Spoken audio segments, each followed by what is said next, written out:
बहुत समय पहले भारत के एक सुंदर और घने जंगल में जानवरों का एक शांत और व्यवस्थित साम्राज्य था। उस जंगल का नाम था सपनों का वन। यहाँ सभी जानवर शेर, हाथी, हिरण, तोता, बंदर, गिलहरी और खरगोश मिलजुल कर रहते थे। उस जंगल पर शासन करता था शेर राजा राजवीर, जो न सिर्फ बलशाली बल्कि न्यायप्रिय और बुद्धिमान भी था। उसकी पत्नी शेरनी रूपवती बहुत कोमल हृदय वाली थी। एक दिन जंगल में एक शुभ समाचार फैला। रानी रूपवती ने एक सुंदर शावक को जन्म दिया। पूरे जंगल में उत्सव मनाया गया। सभी जानवर खुशी से नाचने गाने लगे। उस शावक का नाम रखा गया आरव। आरव बहुत ही चंचल, समझदार और जिज्ञासु शावक था। वह जंगल के हर कोने को जानना चाहता था। वह अक्सर पूछता, पिताजी, सूरज हर सुबह कहाँ से आता है? माँ, क्या हम उड़ सकते हैं? बंदरों के पास पूंछ क्यों होती है? राजा और रानी उसकी जिज्ञासा देखकर खुश होते। उन्होंने उसे बताया कि राजा बनने के लिए केवल ताकत नहीं, ज्ञान, करुणा और धैर्य भी जरूरी होते हैं। आरव के सबसे करीबी दोस्त थे चीकू, एक चतुर तोता, बबलू, एक नटखट बंदर, गोलू, एक मोटा और प्यारा खरगोश। ये चारों दिन भर जंगल में घूमते, खेलते और नई चीजें सीखते। एक दिन जंगल में कुछ अजीब हुआ। पास के गांव से कुछ शिकारी जंगल में घुस आए।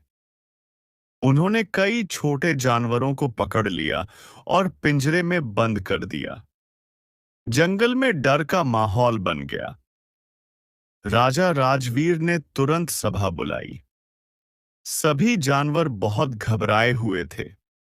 तभी आरव ने खड़े होकर कहा, पिताजी, जी, क्या हम डरकर बैठे रहेंगे? हमें मिलकर अपने दोस्तों को बचाना होगा। राजा मुस्कुराए और बोले, बिल्कुल बेटा, लेकिन हमें समझदारी से काम लेना होगा। आरव ने चीकू, बबलू और गोलू के साथ मिलकर एक योजना बनाई। चीकू उड़कर शिकारी कहाँ-कहाँ हैं, यह पता लगाता। बबलू जंगल में नकली रास्ते और गड्ढे बनाता। गोलू खाने का ध्यान रखता और पिंजरे के पास निगरानी रखता। रात होते ही योजना को अंजाम दिया गया। चीकू ने बताया कि शिकारी सो गए हैं। बबलू ने उनकी बंदूकें चुरा लीं और पेड़ों पर टांग दी। गोलू ने धीरे से पिंजरे की चाबी चुराई। आरव ने पिंजरे खोले और सभी जानवरों को आजाद किया। फिर सबने मिलकर इतना शोर मचाया कि शिकारी डरकर भाग खड़े हुए। सुबह होते ही पूरे जंगल में खुशी छा गई। जानवरों ने आरव और उसके दोस्तों की बहादुरी की तारीफ की। राजा राजवीर ने सभा में कहा, आज मेरे बेटे आरव ने दिखा दिया कि वह एक सच्चे राजा के योग्य है। मैं उसे जंगल का युवराज घोषित करता हूँ। पूरा जंगल गूंज उठा, जय हो राजकुमार आरव की। राजकुमार बनने के बाद भी आरव घमंडी नहीं हुआ। उसने सोचा, अगर हम गांव वालों से दोस्ती कर लें तो कोई शिकारी फिर नहीं आएगा। आरव ने गांव जाकर बच्चों से दोस्ती की। उसने उन्हें बताया कि जानवरों से डरना नहीं चाहिए। उसने किसानों को बताया कि जंगल की रक्षा करना क्यों जरूरी है। धीरे धीरे गांव और जंगल के बीच रिश्ता मजबूत हो गया। गांव वाले अब शिकार नहीं करते थे।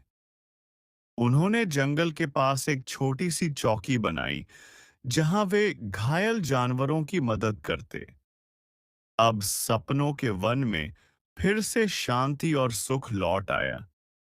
कई आरव अब भी रोज सुबह उठकर जानवरों के साथ समय बिताता, बच्चों को कहानियां सुनाता और पेड़ लगाता। उसने साबित कर दिया कि एक राजा वह नहीं जो सिर्फ राज करता है, बल्कि वह होता है जो सबकी परवाह करता है।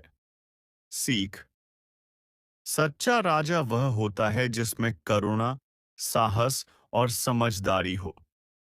जब हम एक साथ मिलकर काम करते हैं, तो हम हर मुश्किल को हरा सकते हैं।